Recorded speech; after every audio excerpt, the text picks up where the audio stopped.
Okay, welcome everybody here in the room with us and also out in the metaverse, or whatever you call it, remotely joining us. My name is Dorothy Roberts. I'm a professor of Africana Studies, Law, and Sociology here at Penn, and I'm also the director of the Penn program on Race, Science, and Society in the Center for Africana Studies. And well, I guess this would only be relevant for those here. Please mute your cell phones. And those, would people be muted, Sean, online, so we don't have to warn them? Okay.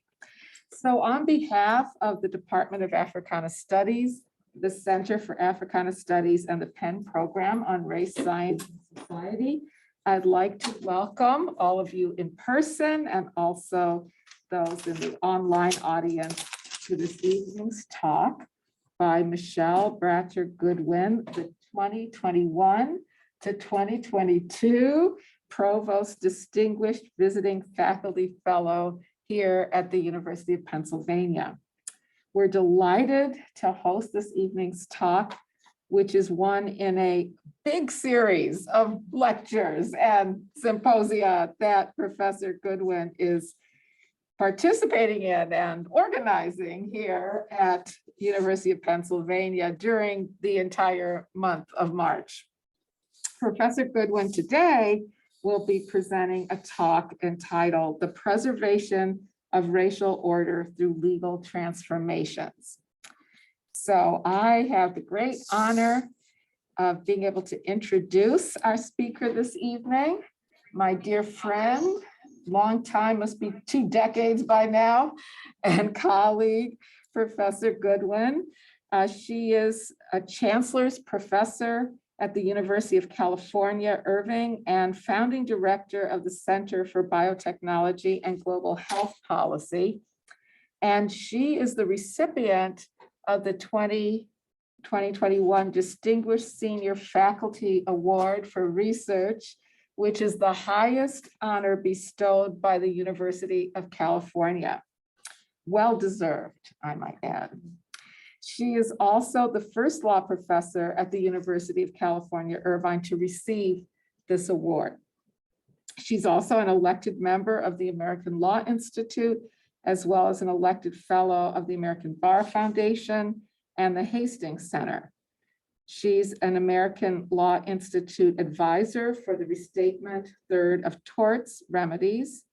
And she's also the author of several very important books, edited and solo authored, and articles. And I'll mention 2: Policing the Womb, Invisible Women and the Criminalization of Motherhood, published by Cambridge University Press in 2020, and Black Markets, the Supply and Demand of Body Parts, published in 2006.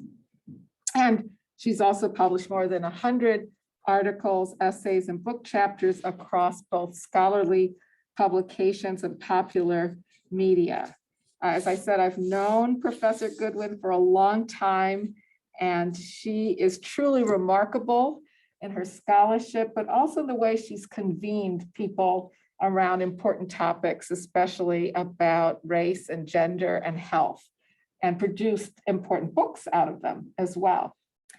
I've appreciated that over the years. Of course, there's lots more I could say about Professor Goodwin, but we must get to her talk and not spend the whole hour with well-deserved praise. Now, I just want to give some instructions for this evening. Following the conclusion of her talk, we'll have time in this room to ask questions and have some discussion with her. I understand that the online audience will not be asking questions, but you feel free to listen into our discussion that we're having here.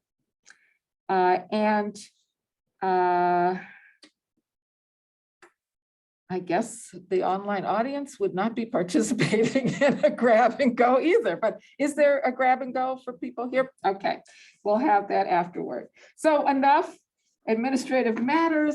I'd love now to turn the podium over to Professor Goodwin. We're really excited about your talk. Well, thank you very much, Professor Roberts. It is a pleasure to be here. Thank you so very much for the invitation. And I'd also like to thank everyone at Africana Studies for having me here and for welcoming me to the center and as an important thought space that is so urgently needed and that always has been to resituate so many conversations. And the talk that I'm giving today about the preservation of racial order through legal transformation would not have necessarily been a talk that one might have predicted 20 years ago from a person who works at the intersections of law and medicine, because it doesn't obviously speak of health law per se. But I will say that 20 years ago, I came across, I love research, and in the process of doing research, came across cases that involved white women fighting to make sure that they could keep hold of the slaves that they owned. It was an interesting part of the narrative that is never told. And these were lawsuits against siblings, husbands, banks, family members. And I put a point on that, thinking that I want to come back to the story of human enslavement in the United States, and so much to be unpacked around it that we simply have not plumbed sufficiently in our country. And it's kind of as if it's a wink and nod and we dealt with slavery. And of course, we really haven't. And so in recent years, I've returned to questions of human enslavement. And for me, there are obvious connections to thinking about health, mental health, physical health. How could we not, with the systems of reproductive chattel that were part of human enslavement, the experiments that were conducted on the bodies of people who were enslaved in the United States, the kind of political and legal orders surrounding them. And today's talk addresses an aspect of that actually connects questions of human enslavement, legal transformation into the present in a time quite squarely with COVID. Now, this talk comes from a publication that it may have just come out, which I wrote for the Harvard Civil Liberties and Civil Rights Law Review. And another paper that is connected slightly to this is one that came out very recently in the Michigan Journal of Law and Race, something that the students there hoped that I would write for them and that I was able to do in the wake of George Floyd's death. That paper tells a story of Jim Crow and the vestiges of slavery alive in Jim Crow. What I found to be very important is how we understand law's role, law's very purposeful role in how we are situated today. That these are not the machinations of individuals' failure to achieve sufficiently, or just that there have been silos of individuals, white people who've always been so angry about Black people, or Black people so angry. The story of violence against Asian Americans and Asian exclusion. Too much of this is just baked in law that denied people the opportunities to be anything other than the roles that law set out for them to be. That is what segregation does. It tells you where you can sleep, where you can eat, where you can play or not play, and so much more. And so across a series of articles that started a few years ago in the Cornell Law Review with the piece that was on the 13th Amendment, I've now written 4 in this area and 1 in the Michigan Law Review last year. Okay, so what I want to talk about today then is about the patterns of slavery that did not die, and the 13th Amendment is significantly implicated there. I also want to suggest, as Jewel, I'll give another talk tomorrow, is that the talk today and tomorrow thread a bit with Dr. King. Tomorrow's talk more, today's talk just a bit. And let me just say this too, that as I anchor some of this conversation in the work of Dr. King, I think it's also important to remember the works of someone like Pauli Murray. who has figured significantly in my recent research. Polly Murray wrote the book on race laws. It was the book that Thurgood Marshall called the Bible of the Civil Rights Movement.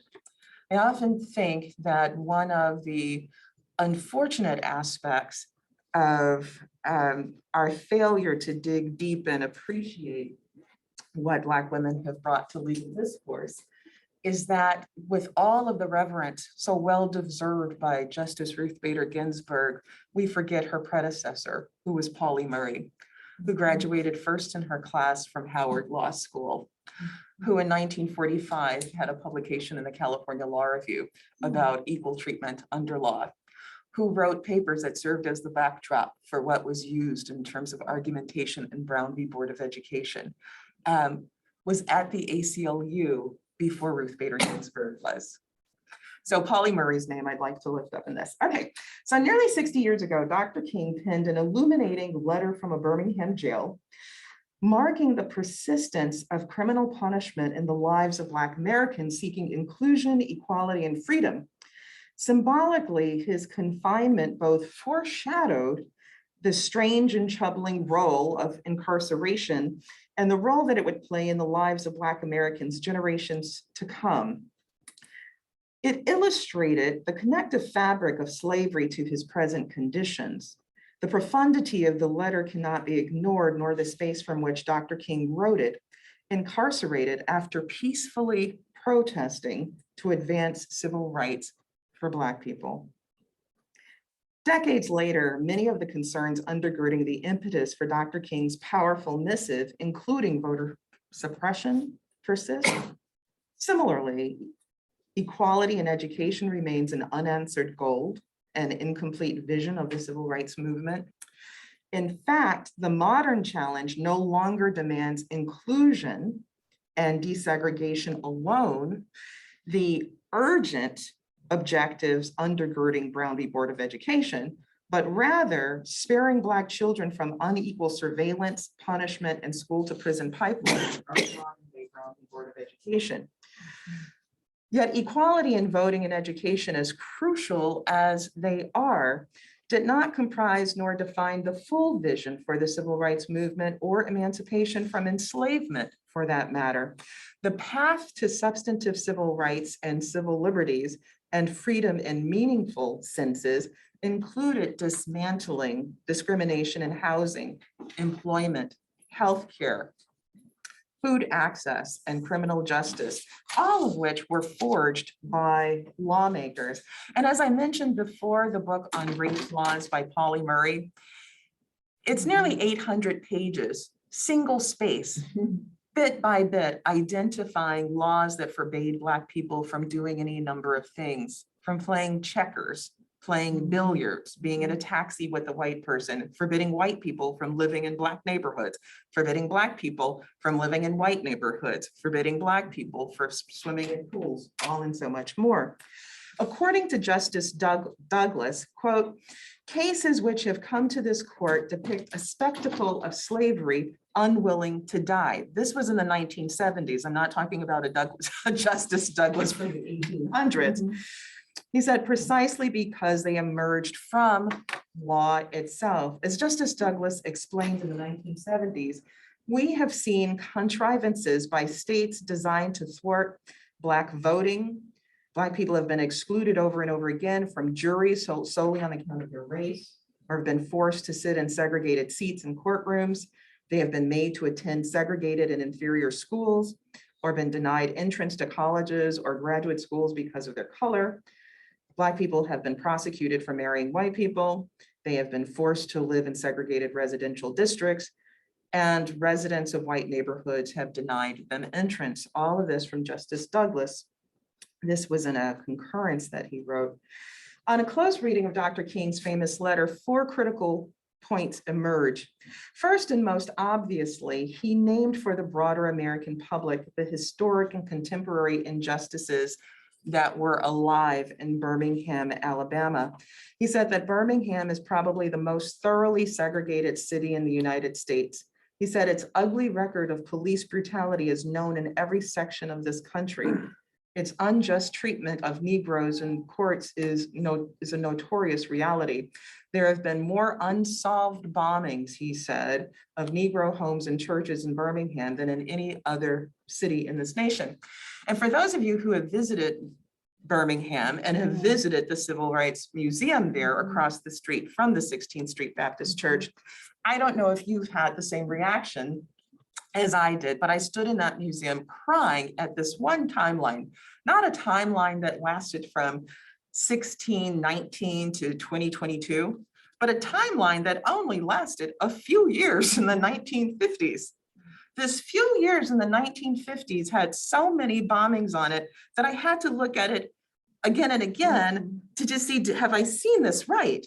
Have I seen this correctly? In 1953, 1954, this many churches bombed, these many houses bombed, and all of this kind of reign of terror in which Black people had to live. Dr. King referred to these as the hard, brutal, and unbelievable facts triggering his protest. Yet Dr. King's letter sends a message broader than Birmingham. These are problems of the American South and the entire nation. Second, Dr. King points to the recalcitrance of politicians unwilling to bend law towards the arcs of justice, writing, quote, political leaders consistently refuse to engage in good faith negotiation, to strike down unjust and unconstitutional laws and practices that undermine the civil rights and civil liberties of Black Americans. And as such, local and state lawmakers, quote, left the Negro community with no other alternative but to galvanize a social movement, to protest and to demonstrate and to appeal for relief.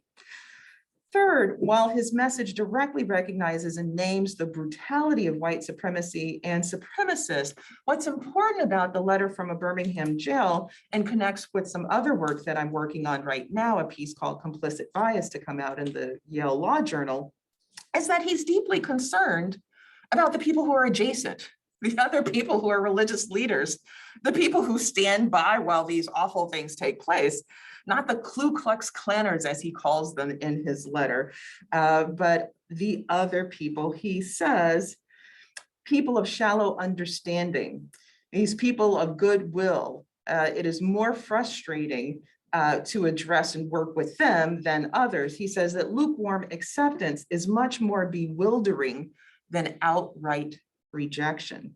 In other words, the unequal society that Dr. King protested persisted as much due to the equivocations and inaction of people who purportedly held goodwill towards racial equality and its achievement as it persisted due to those who created discriminatory laws. And that is a point of complicit bias, which I think that we should unpack further within legal discourse. Fourth and finally, like Justice Douglas, Dr. King centers the unanswered inequalities that define Jim Crow as unresolved byproducts of American slavery. He ties segregation, economic injustice, police violence, and various other forms and harms to slavery. That is, the unpaid labor of Black Americans is not a passing point in American history, but perhaps the point in American history. As Dr. King put it, quote, for more than 2 centuries, Black foreparents labored here without wages. They made cotton king, and they built the homes of their masters in the midst of brutal injustices and shameful humiliation. And it is in this talk as I proceed that this kind of lingering evil that Dr. King talked about is what I seek to unpack. And so this article takes up the largely overlooked vestiges of American slavery, namely the modern slavery and involuntary servitude within the carceral system in the United States. Ironically, the 13th Amendment, which abolished slavery in 1865, also provided for its continuance through its largely overlooked constitutional loophole. This loophole, the punishment clause, permits the permanence of involuntary labor and slavery largely uninterrupted.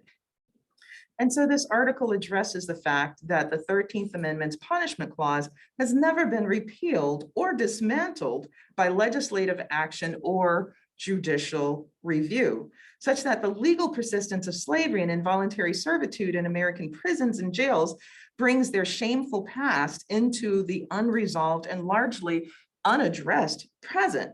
Today, the harms of slavery manifest not only in well-documented poor infrastructural conditions and uncompensated or barely compensated coerced labor, but also in negligent and intentionally harmful responses to raging infections and deaths due to COVID.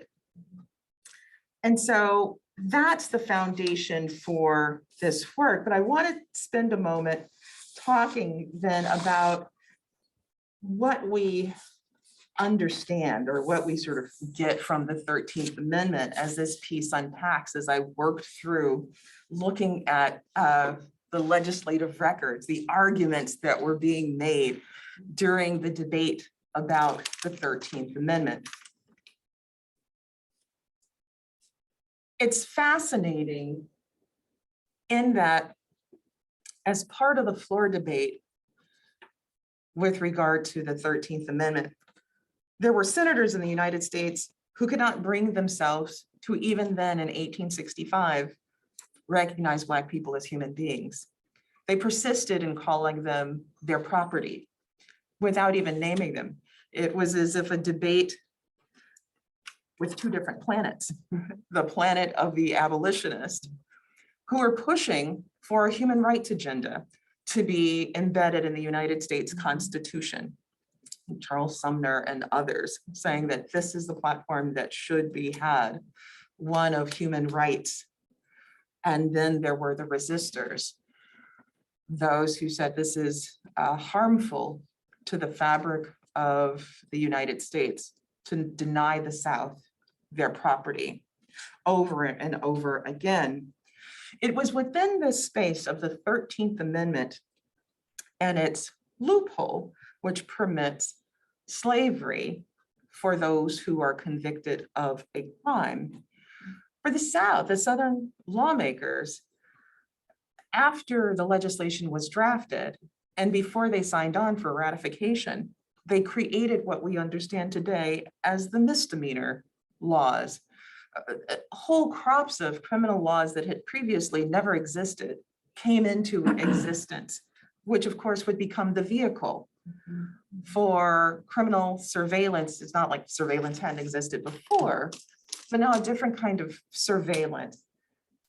And it was a prodigious cycle, this preserving the past through the present. It became a conditioned abolition.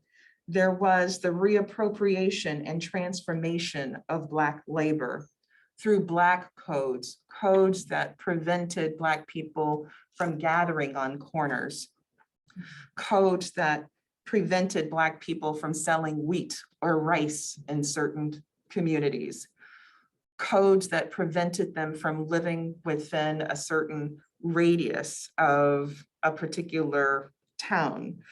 There were the sundown laws, places where Black people were not allowed to be after sundown. All of these things leading to penalties and fines. And these penalties and fines, even today, would be very difficult for people to be able to pay. $75, $100, $150. Imagine a $150 fine in 1866 because you grew corn. Because 2 or 3 children stood on a corner. The debt peonage that came about through this, the convict leasing that helps us to explain and understand the horrific conditions of American coal mines, because the people being shunted into those coal mines were young Black kids who were expendable. And as I read back records, old archives from Alabama newspapers of coal mines collapsing and 100 dead, 72 dead, 120 dead. Black kids who could easily then be replaced by the next group and crop sent miles down under the earth, whose value didn't matter. It's fascinating to understand that if we look at this geographically, just by space, plantations actually expanded after 1865. They were larger. There were perverse incentives that aligned big business, such as railroad industry, coal mining industry, et cetera, to collaborate with these pernicious systems of the South to be able to get this cheap labor, people who would be convict list for 10 years, 20 years, 30 years. And perhaps the most painful aspect of learning and researching in this space happens to be that of child binding and apprenticeships. Reading the painful letters of barely literate parents begging the Freedmen's Bureau to get their children back, because throughout the South, laws were enacted that would allow former owners to make claims that children were being neglected by their newly freed parents. And those children could be taken in front of a magistrate and removed from their parents' care, which Professor Roberts knows so well about, for a decade or 2 decades. And these pleading letters to the Freedmen's Bureau, where parents beg to get their children back, really haunt and hurt the soul. And that too, we can see this transformation or this preservation through transformation, what had been revered in the Northeast, these apprenticeships that would have taught individuals how to make homes and shoes and all the rest of that, in the South were used to condition Black children back into human enslavement. And the modern story of human slavery largely deals with the continued reforming and transforming, which is our American carceral system. The old slavery has shifted into a new slavery. And there's much that I could unpack in between, but I want to turn to this new slavery. Although I really get so excited about this historical record. I mean, it's just a hot mess reading back and just seeing how fierce the fight was to preserve these systems of slavery. And I think even before talking about the modern story, it's worth thinking about the failure of Reconstruction, which brings us separate but equal and brings us Jim Crow. The civil rights cases, barely a sneeze after slavery, where the Supreme Court is tasked with adjudicating whether the efforts to protect the equal rights of Black people can be preserved. And the Supreme Court says that it's time, merely a sneeze out of slavery, for Black people to no longer be the favored under law, and that it's time for Black people to become mere citizens. This is in 1883. So imagine that, the Supreme Court in 1883 coming to the conclusion that Black people who have been too far long favored under US laws, and it's time for them to just become normal, mere people. All right, so I want to fast forward a bit, and I'm happy to go back and to speak about the time in between in terms of unpacking slavery's vestiges during Jim Crow, but I want to talk about COVID and what these systems bring us to today. So today, the vestiges of slavery live on in slavery. In Louisiana, unpaid prison slave labor is framed as, quote, a necessary evil by its advocates who desire its continuation. Like plantation owners 2 centuries prior, they claim helplessness to reimagine Black labor. Wardens argue that if not for the system's profitability, they would make changes. That's being honest. However, those changes now come at a cost for both a legal and a historical perspective. In these former chattel slavery communities, uncompensated Black servitude is embedded in the foundations of law and society. According to Sheriff Steve Prater, an opponent to Louisiana prison labor reforms, he says, in addition to the bad ones, they're releasing some good ones that we use every day to wash cars, to change oil in the cars, to cook in the kitchens, to do all that, of that where we save some money. Arguably, the purpose of incarceration is not to run sweatshops or car washes, but rather, quote, to keep the community safe and to make sure that nobody is incarcerated any longer than necessary. But in the United States, it's worth unpacking the many dangers that are associated with human enslavement. In Alabama, incarcerated people earn no pay for what are referred to as non-industry jobs, although work programs facilitated by Alabama aid private industries where people are forced to make couches, barbecue grills, and other types of items. Workers there can earn 25 cents to 75 cents an hour at max, according to data collected by the Prison Policy Initiative in 2017. Neither Arkansas nor Georgia pay for either non-industry or private industry jobs. States that pay for non-industry jobs do so with the most meager of wages, as little as 15 cents an hour in Alabama, or excuse me, in Arizona, or 4 cents an hour in Louisiana. Private industry jobs in these states might fetch a bit more, such as $1 an hour.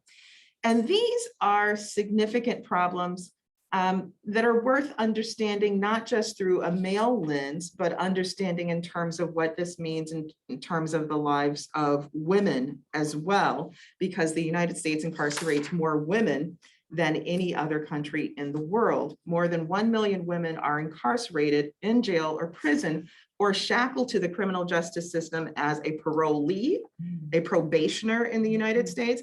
Here too, glaring racial disparities persist. The United States incarcerates more women than China, India, and Russia combined. That is, American women comprise the largest group of female inmates in the world.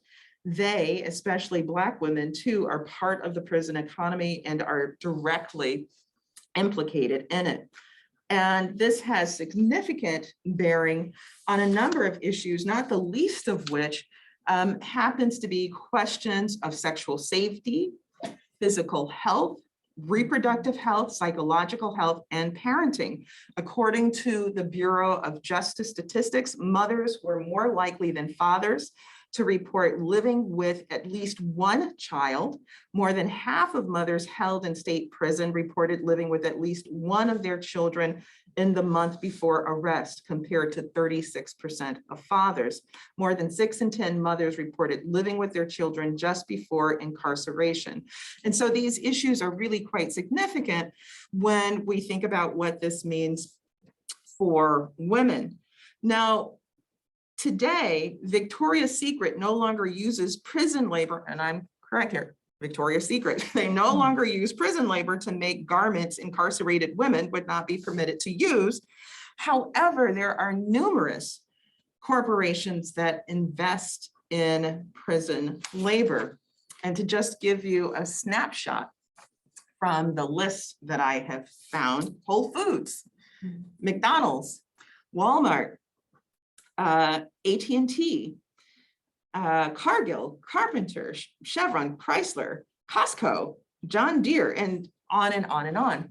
And I think it's worth recognizing and speaking to the fact that there are benefits of individuals being able to learn a skill that they want to be able to learn, that they are able to use after reentry.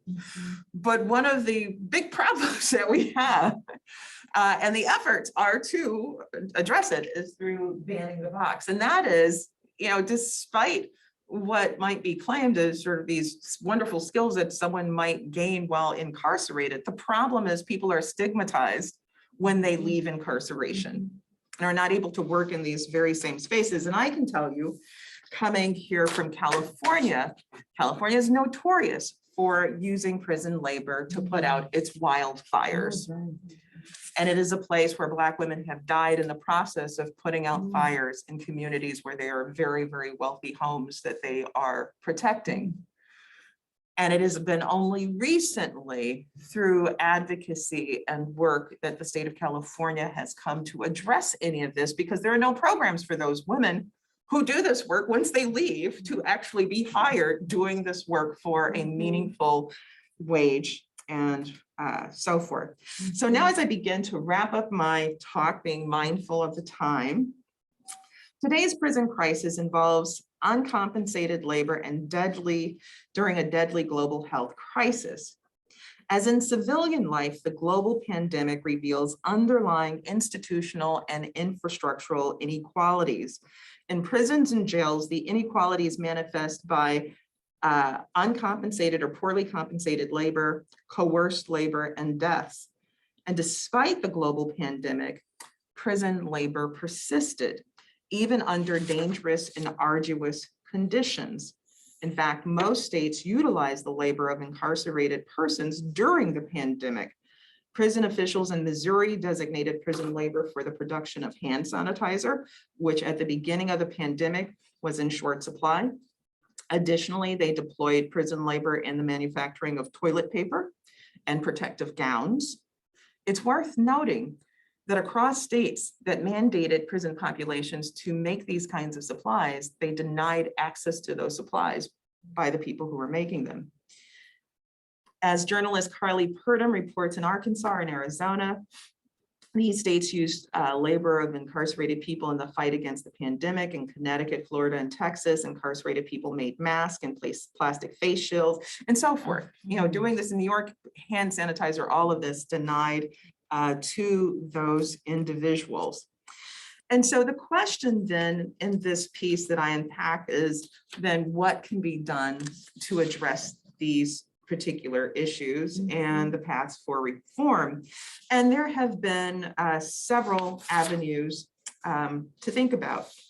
Judicial review. So there has been litigation within this space in response to the concerns that I've just raised. Some federal courts are now reviewing various orders for release and hearing claims charging violations of the Americans with Disabilities Act. The increasing number of lawsuits filed on behalf of incarcerated individuals in federal courts include compassionate release requests, civil rights, federal and state habeas petitions, and habeas petitions filed under other general habeas statutes. There have been 8th and 14th Amendment claims that have been filed. There's been litigation for expedited release, which has also been an avenue that has been pursued. And finally, there has been the effort for, well, two more things, legislative action, both at the federal level and at the state level. And finally, there has been this effort for fair pay petitions to take place. And all of this has been within the context of social movement. And in this piece, I encourage all of that. So I'm going to turn to my conclusion and we can wrap it up with any Q&A or discussion that we want to have. So slavery is the spectacle that lawmakers sought to preserve, and through the punishment clause of the 13th Amendment, that goal continues to manifest. As I present in this particular argument, in this particular article, arguments to preserve slavery, even after the Civil War, clarify a few things. They clarify that A, race mattered in the shaping of the 13th Amendment's punishment clause. The enforcement of the laws that I mentioned, the Black codes, peonage, issues involving children, such as children literally being snatched from their parents and taken before magistrates. This was all was all directed at Black people. So even if these laws were written in neutral kinds of ways, their enforcement was definitely along the lines of race. And second, perpetuating slavery was the goal of the punishment clause. Third, punishment and stigmatization of Black people, presumably into perpetuity, were the point and the vision, which one really gets to see in the legislative record. A record that says even after the Civil War, that Black people still are not people, that they are simply property, says a lot about a deep intentionality of positioning Black people into the future. And it's worth thinking about what that does to deny a person humanity in the kind of way that we saw baked into law and society that designated Black people no higher than the status of a sheep, a dog, a pig, or something in the field. And fourth, Southerners found support for their case by turning to judicial doctrine and founding documents, including the Declaration of Independence and the Constitution. In this way, the past is prologue. And these were exactly the arguments that were used in the debate about a 13th Amendment, was that the Constitution itself and reference to Dred Scott, certainly, both in terms of what we have in constitutional law and also what we have in jurisprudence, put it on the right side of history to continue slavery into the future. The punishment clause proved lucrative in the Southern economy, but who benefits from that today, I ask? Today, federal and state governments preserve slavery even as they transform it through prison labor. It evolves. It now manifests in a broken criminal justice system that disproportionately surveils, arrests, charges, and convicts Black and Latinx people. With more than 2 million people incarcerated in the United States, there is ample labor supply. And this dynamic is what Reva Siegel describes as preservation through transformation. That is, while the cotton fields of old may no longer be populated by Black laborers from the damp dawn to the sweaty dusk, other practices reinforcing slavery persist. During COVID-19, this pandemic, the incarcerated put out dangerous California wildfires for less than $2 per hour and sewed COVID-19 masks, which they were not provided. In New York, the incarcerated made hand sanitizers for all for no or barely any pay. In some states, they were not paid anything, and in others, 11 or 17 cents per hour.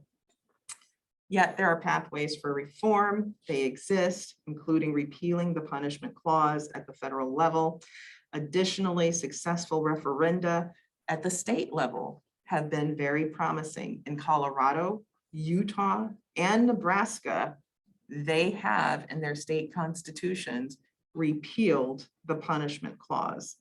And I think that serves as a bit of a silver lining for us today. All right, well, with that, that's the talk.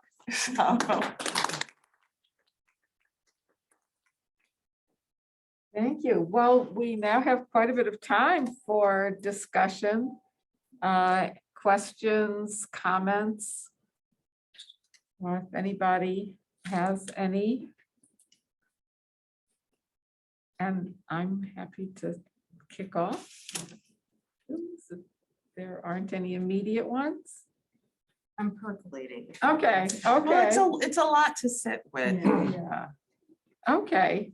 Well, while we're percolating, I have a couple questions, and thanks for that wonderful talk that covered so much ground from the slavery era to today.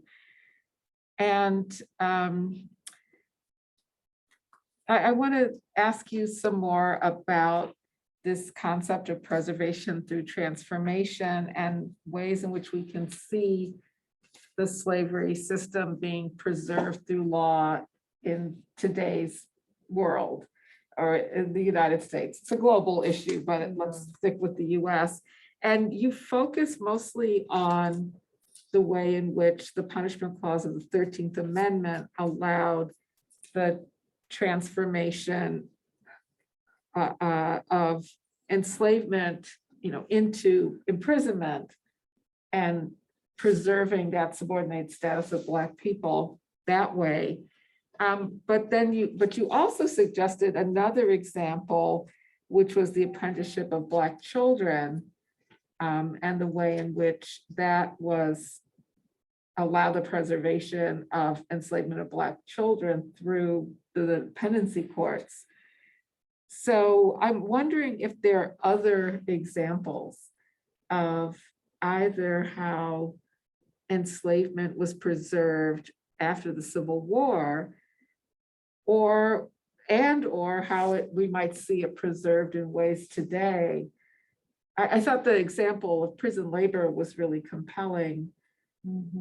But it seemed as if you were you had in mind a bigger point. Yeah, and you also suggested that this is one of a series. That's right. So I'm just That's curious right, sort of about what else there is. what else. I'm intrigued with your idea of complicit bias, how that might fit in. So I just wanted to hear more about other places where we might see preservation of enslaved status through the law. It's a great question. So I think that one of the most significant dangers that have come about by our failure to deeply plumb is that we fail to take into account why we are as we are today. So that it's not just about prison labor, it's the very identities that of who we are as communities within the United States. There's a story to be told about what this means in terms of Black people, but there's a story to be told about what this means in terms of Indigenous people.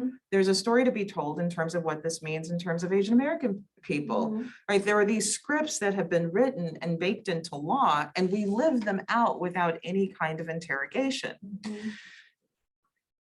I think about this in terms of the type of stereotyping that today we call implicit and explicit bias, which in many ways helps us to understand, okay, how are people processing this? But it actually helps us to begin to make a conversation that takes away some of the defensive posture with important conversations to be had. So that when I think about, and these times have brought me to think about, and I think for us all in the wake of, let's say, Charlottesville, 2017, and Heather Heyer's murder, and the rise of the nationalism and so forth, bring us to points where we really have to unpack, well, how did we get here? And were we always here, but we had little pieces in between where we thought we were not here, right? Did we ever have the movement to help us to dismantle all of that? So for example, I have thought about, and you may have heard me, share and think about this, but it resonates with me. So what story does a Black mother tell her child the night before the slave auction? The night before she knows she'll never see her child again. And knowing that she must tell a story that helps that child to remain whole, because baked into law, this child is not human. And she has no right to keep him. No, this is her child in her mind, in her soul, but she has no legal rights associated with this being. But it seems to me that these kinds of systems, we've not interrupted these kinds of narratives of that child as seeming to be something other than deserving of humanity, compassion, and understanding. And we still live, we have to sort of wonder why Black children inspire fear. For what has been the interrupting kind of narrative, because Black children from the very foundations baked into law. And I think that is really important too, that as we think about psychologically what sort of gets us into the spaces where we're at, that these were not the sort of imaginings of whatever the groups were that have been vulnerable in these systems. And I think the same is true with regard to women. Right? So there's very notions of women's inequality as sort of in society, how come women had not achieved more or done X, Y, and Z, or not because women didn't aspire or want to be or think that they could be doctors, lawyers, or other things, If you read the Supreme Court case, Bradwell v. Illinois, after the 14th Amendment, the Supreme Court says that women are made for the comfort of home, of taking care of their husbands and kids, and that it is the law of nature that designs this. I mean, that is not what that's not what Mrs. Bradwell was imagining for herself. So to your question, Dorothy, are there other areas where these vestiges still exist with us? Well, during the phase of, during the civil rights movement and during Jim Crow, after the civil rights movement and what we might have called the second Reconstruction, these laws fell away. So many of them because of the 1964 civil rights movement, but we see them again in terms of voting suppression.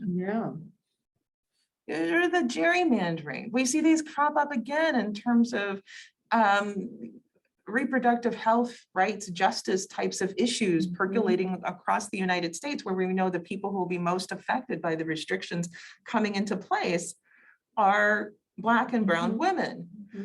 We know it's almost as if pulled from the playbooks of slavery, aspects of these laws that provide for the tracking of people who aid and abet and being able to get bounties and rights. So there's so many different areas where if we take a pause, we can say that, we're kind of living still within this particular vision.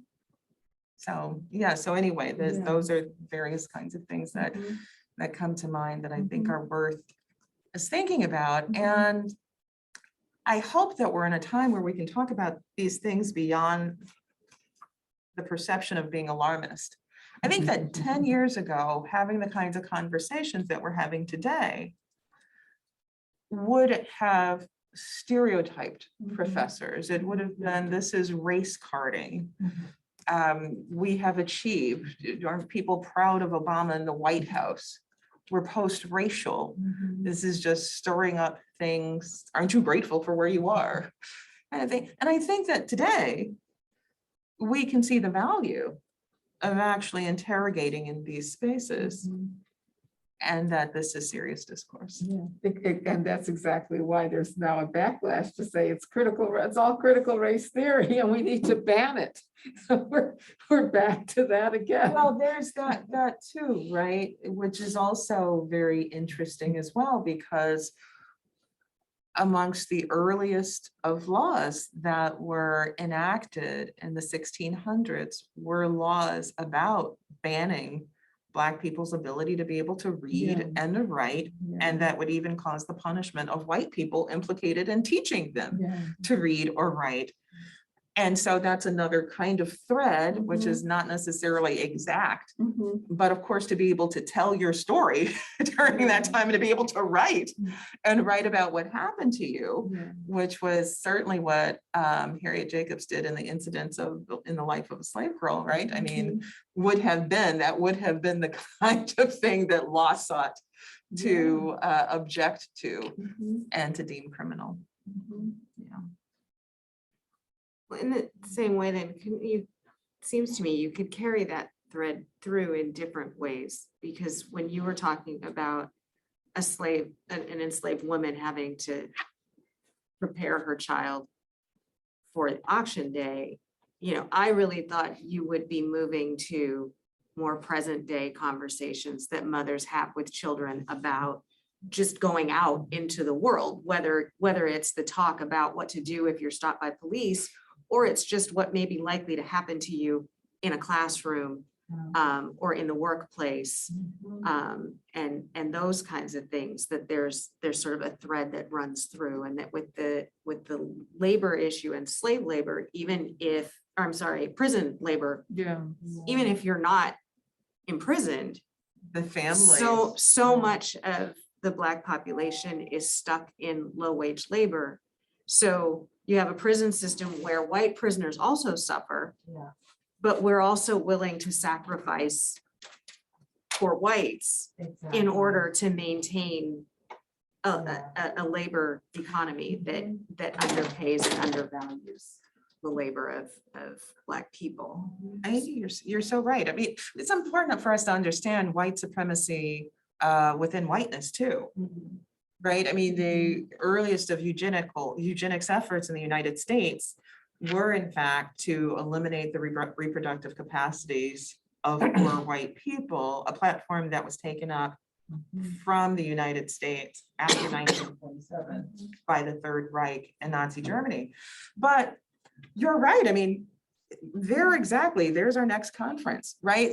Sort of, the sort of starting narrative, and that those narratives of pain and vision that continue, right? As a mom, we've all had to tell those kinds of stories of warning and preparation. And sometimes those stories have gotten to us before we could even tell. When I was traveling interstate to Madison, Wisconsin, going through Chicago and on to Madison, my daughter Sage was 3 years old and in the backseat of a car. And I was followed by what looked like it could have been a taxi or an unmarked police car. I wasn't quite sure. It had no red and blues on it at all, but it had a flashlight. Coming out of Chicago, that could have been, who knows? But this car followed me through tolls and for miles. I didn't know how many miles. And at one point, the car put its white flash on. Now, in the seat next to me, with the seat completely rolled down, was a white friend who, a friend of mine who happens to be a white woman who is a psychologist. And so she missed all of this because she was sleeping. This was in the middle of the night. But I pulled over, fearful that if I didn't, my car could be shot into. And so I pulled over, and a person who was not in a uniform came up to my car, and I said, if you are a police officer, I need to see your badge. And you must tell me why you pulled me over. And if not, I'm going to drive off. At which time he took out a flashlight and began beating on my car, using the N-word and saying he was a police officer. At which point my friend sitting next to me woke up screaming and said, drive off. And there too, I thought, I can't drive off. My 3-year-old is in the back seat. And what if he starts shooting into my car? And, and so it resonates to me what you say, about, well, what story do you tell? And it was interesting because it was my friend who filed the police report, the complaint. I called the police right away, and police came and they told me, drive off, just drive off, just leave. This person was not a police officer. He was a police officer. He was an officer. And after her report, found out that he had followed me for over 30 miles. Wow. And they could track this because he had been harassing other Black people at a certain, so they could track when the police were called there. So when he must have gotten on the road and began following me. But even in that exchange, I didn't file a police report. My friend did. She saw this as a great injustice and indignity, which I did too. You were happy you got out alive. I was happy. You're relieved.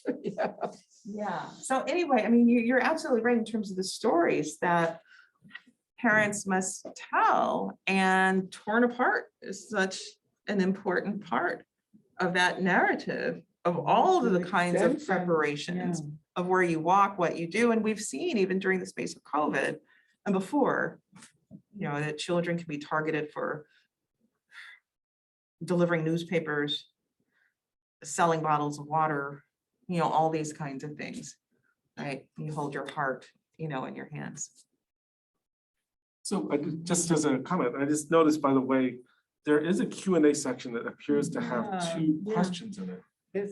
So while we pop this up, so just to, see what they and while are. we're popping those up, I'd love to ask a question. So one of the things that really struck me about your presentation is the richness of different stories, whether it's apprenticeship versus incarceration, different stories, firefighting, all these very rich stories.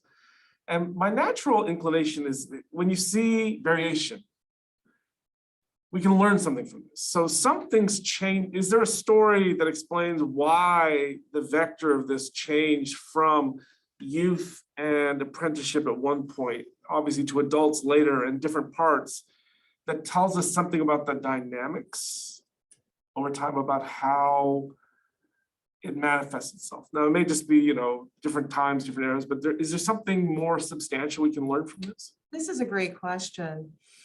So one is just a clarification that some of these platforms were concurrent. So it was just, let's toss as much as we can on the wall to make it as thick as possible. This investment in this second, third class citizenship.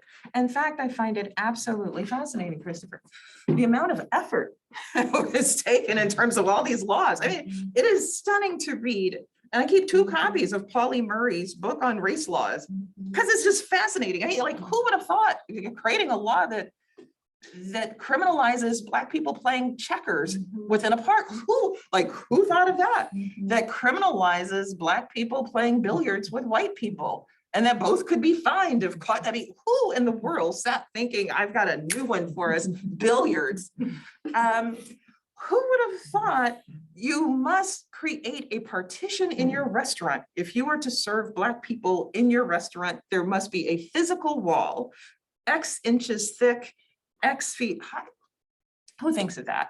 But I think to your underlying point, what is it that's going on that means these transformations occur? And I think in part,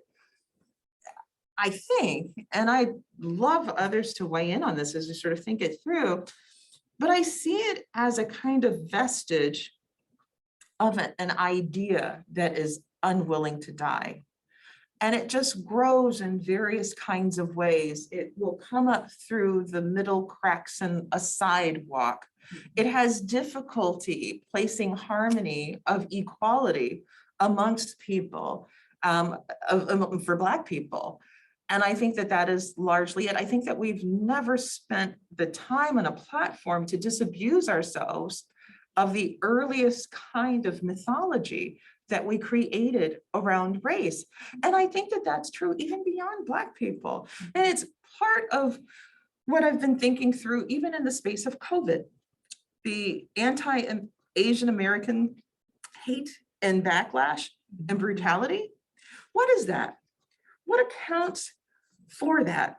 What's framed in that? What is framed in the rhetoric that was so easy to kind of pop up during the last administration in the description about COVID? I mean, like nowhere else, do we see these kinds of, if it comes from England or Germany, there aren't these kind of stereotypes. So like, let's find the Germans in America. Let's find the people of English descent and and that there's something bad about them. I mean, when you think about it, the English give us imperialism, colonialism, and all this stuff. And nobody's ever, in the sense like there's something really bad associated with that.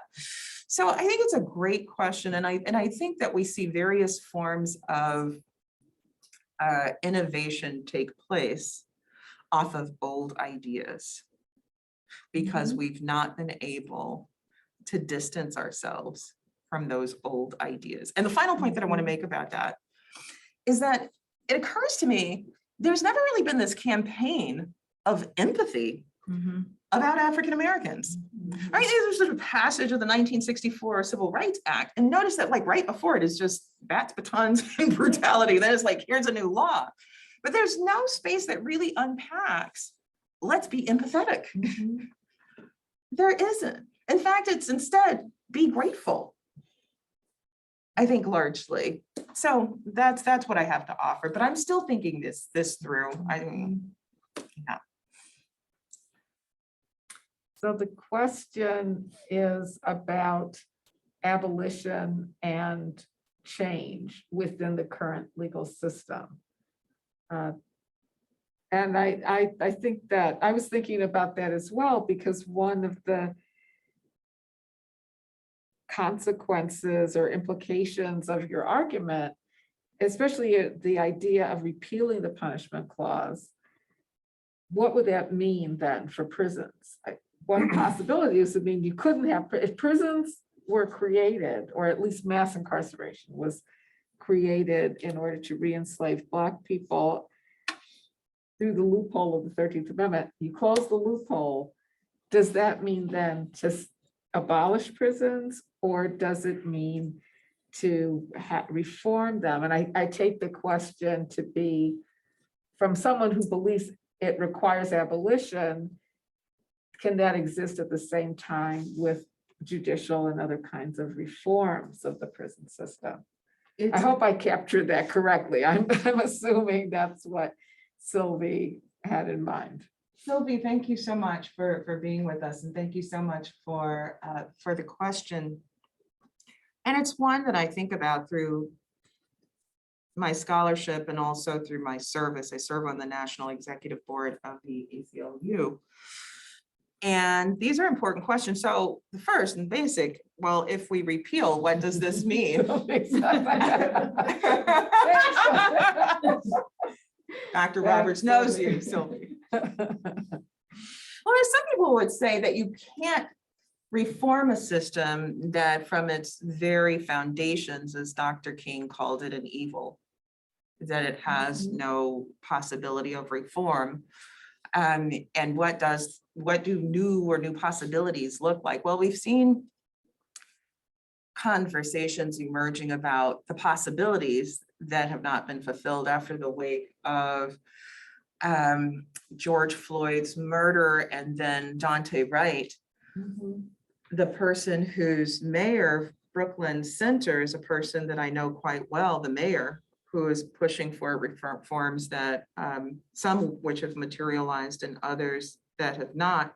If I speak directly to repeal and what this means in terms of zero payment, it means that the labor that people engage in prison receives its fair and legal wage, which would allow them the possibility of being able to pay off their debts, to be able to save, because they're indebted while they are incarcerated. And these are systems of exploitation.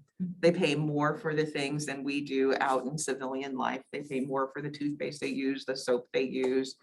We know that there's also exploitation around sanitary supplies and so forth within prison. So just in that way, it's payment of fair wage, which they can then use later on, hopefully, to situate their lives. But the broader question is whether this all works and should be shut down altogether. And I wonder what's on the other side. I'm not opposed to that, but I wonder what is on the other side of that. And that's something that I listen to other experts on in terms of what that looks like. I don't think that that necessarily means that there are no places where people who have been dangerous and harmed other people, where we don't have systems to deal with that, because I think that that is really important. I mean, in reality, in society, there are people who do harms. And we have to figure out how we address that. But it is also true that there's so many people who are incarcerated, and especially women, for crimes that would only lead to further recidivism. And a lot of it is drug dependency. For women, it's drug dependency, and it's writing bad checks to support their families. And so many are harmed through those systems, including their children, who end up in systems of foster care where which could be absolutely horrible, right? When these kids age out, less than 6% have even graduated from college, two-year degree or a 4-year degree, et cetera. So I don't have the right answer, but I can share what I just did. Thank you for the question, Sylvie. I have a question. Thank you for such a thought-provoking talk. One of the things I was thinking about was in the preservation of racial order, you were talking about how it was necessary to turn slaves into property. And then through the loophole of the 13th Amendment, it was necessary to turn and free slaves into criminals. So I'm thinking about how US systems turn Black people into criminals, and not only through mass incarceration and drug laws, but I was wondering if you were aware of any other arenas outside of drugs where race neutral policies work to criminalize Blackness. So it's a great question, and I think almost across any sphere, and in this paper I will talk through a number of areas where it's exhausting, where it's sort of more surveillance and arrests or fines for jaywalking, for driving, you sort of go down the list and it's all there. I mean, even within the context of schools, if we think about that as a system itself, the kids who are most likely to be expelled and suspended based on things that look to be neutral happen to be Black and brown. And, studies that have been conducted, they show that it's not because Black and brown kids are more likely to engage in certain behaviors. It's just that their behavior is more that they themselves, before thinking about behaviors, are more likely to be surveilled and tracked. But it is across almost every aspect of life. But I think that something that I didn't mention that is important for me to say is that one of the most significant aspects, I think, of slavery's reification through the 13th Amendment happens to be that after that, what is the abolition story? The abolition story before the 13th Amendment presumes, and I think rightfully so, Black innocence. These are innocent people. These are good people forced into this horrific system. And that was a narrative that could be articulated, printed, and sold in and throughout the press. Look at this mother, look at this father, look at this child. They are the innocents. After these criminal laws and punishment, what are the narratives? There's no longer a narrative of innocent, even though it's just standing on the corner. Is on a road with a parent. And I think that that is one of the more pernicious aspects of the clever design behind the punishment clause, is that it took away this kind of specter of, ironically, a humanity that Black people had, even when they were not being considered human, and then replaced it as these human criminals after the efforts that came about with the ratification of the 13th Amendment. And since that time, there has been this kind of scrutiny of, didn't they deserve it? Didn't they do it? Right? But doesn't that also, it seems to me that that is entirely consistent with some of the justifications for enslavement in the first place, right? That Black people couldn't be trusted on their own to be law-abiding, hardworking people. And therefore, we have to do this because otherwise, there would be lawlessness. And so that is consistent with the Southern story. Right. But ultimately, I think those stereotypes about Black people became American, Well, right? And so it bled into the non-South. And that's the point. I mean, we're not making separate points. Yeah. But the point is that the abolitionists of the North did have, there were campaigns, right? The campaign was about the Black. It was very different than the narrative that the South needed to hold on to as to why they were doing what they were doing. But after the South could populate their jails and populate coal mines and all these other spaces with these Black people that they broke the law. They're lawless. We give them freedom and look at what they've done. And we can show, and it is a way in which we do the same today, right? So without interrogation, right? I was on a panel once, and it was a panel where my co-panelist was, sympathetic about, on one end, about incarceration and Black youth. And he said, well, it's just that, Black youth commit more crime. And I said, no, they are policed more. You go to any college campus on the weekend across the country, and then let's talk these statistics, where you can find the underage drinking, the underage, well, it doesn't make a difference, under overage with drug use and all the rest of this. You can find sexual violence and all of that in concentration and right in front of you, falling off the balconies of the frat houses. but that's not policed. And so, you know, in that very same way, whereas failure to interrogate and see, well, we gave them freedom and they give us crime. The same way, we don't really interrogate the numbers that we have today either. You know, we have to make these comparisons that are not empirically rigorous if we really think about it. Okay. Well, in fact, there's a lot of liberal science that is trying to explain away racism, I think, and to maintain the idea that there's something wrong with Black people. And we're not talking about white supremacists from the South. We're talking about researchers in places like ours. right. That I think, yeah, I think there's something to that, that there's a way in which many white liberals don't want to give up the idea that there's something different, essentially different about Black people.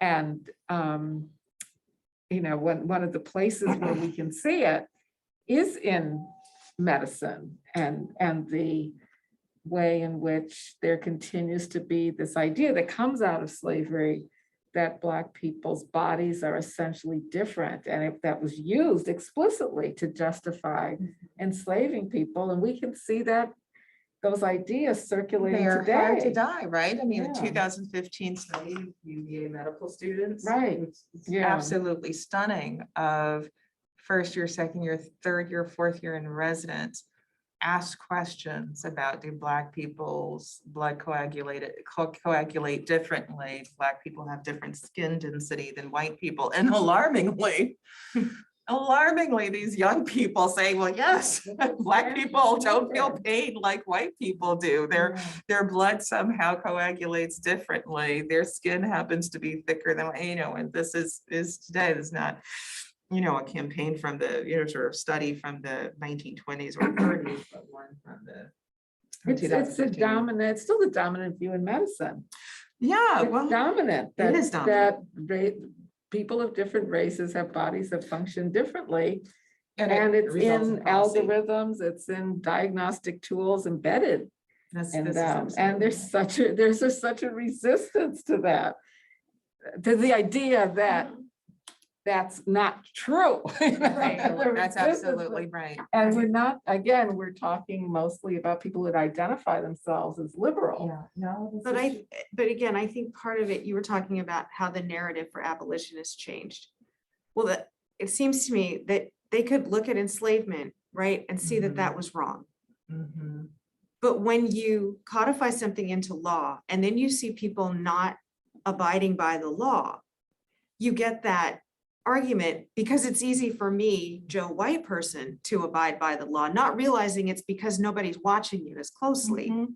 And you can change the narrative just by the fact that, well, gosh, maybe we got it a little bit wrong because now they just don't know what to do with their freedom. Or, but there is this idea that we all are playing by the same rules now. Yeah. And so if your outcomes are not changing, it's got to be about you. It can't be about, Yeah. right? And I think that is how Yeah. you get liberal whites who will make these kinds of arguments. Yeah. Because they have no idea the ways in which they get a pass. Yeah. Because you don't notice getting a pass. Yeah. You notice not getting a pass. Yeah.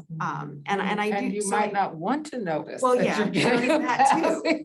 too. Which- Sure, right, because it's the presumption of merit and Yeah. excellence. Now, I think that there is a lot to be said about a robust campaign that also failed. Right, so as you read the legislative record, because I agree with you, I mean, not all abolitionists were created equal. Mhm. There were those who believed in the abolition of slavery, but believed that Black people shouldn't live in the United States and Yeah. should be repatriated to Liberia. Mhm. There were those that believed Black people shouldn't be enslaved, but needed to be confined to their own. And then there was a slice and cohort that really had radical, for the time, views that truly believed in a human rights platform, who were literally tarred and feathered, who were lynched and killed. And their narratives too, it strikes me as being very interesting as not being part of a more robust American story as well. What does it say as well to erase all of that quite literally? That effort that led then not only to the 13th Amendment, but the 14th Amendment. And then the 15th Amendment. And then that space and time where all of that then seemingly kind of dies away. And I think it's worth, as people are talking today about the third Reconstruction, really investing in understanding all of those kinds of historical, spaces and time and what this created today in terms of how people see themselves. What does it mean in terms of the white liberal discourse? What does it mean in medicine, where we see this all the time? And eugenics was just one aspect of it. So I think that there's so many questions for us within law to beg about our history and to revisit to help us understand today. So. Well, that may be a good note to end on. I think is this correct? It's almost. Yeah, it's about 6:30. Yeah, and that was the time we had planned and it seemed to work perfectly. So thank you so much. Thank Michele, you. for Thank you all.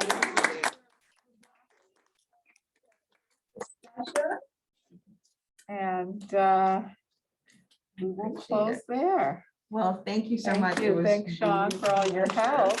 Let's do it again tomorrow. And we can talk about this complicit bias piece with my God. I'm so happy to just like finally get it off to the war of your kid. Yeah. But it's about these sort of questions